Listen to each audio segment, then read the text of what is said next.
আসসালামু আলাইকুম। এই যে আপনাদেরকে কট মাছের একটা ভিডিও দেবো।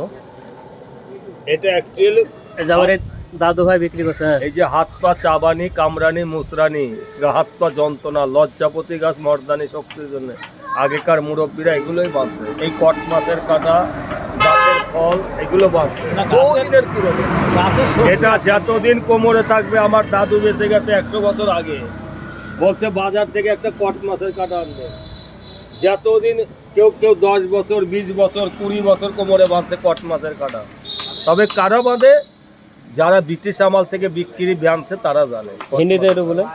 ये दर्द उर्द के लिए सही करता है। मछली का हड्डी में जितना भी पुराना दर्द को सही करेगा, हड्डी का, कमर का, सिर का, नस का, गर्दन का। घर में माताजी पिताजी बाबूजी किसी के लिए ये 20 के ऊपर में काम करता है। कभी लाखों से नहीं होता है, कभी कभी फुटपाथ में होता है। ये बहुत काम का चीज़ है भाई। ये मछली का जॉइंट, मछली का अंदर में ऐसा गुड़िया निकालता है। लाखों से नहीं होता है, कभी कभी फुटपाथ में भी होता है। कट मासेर करे उपकार আছে।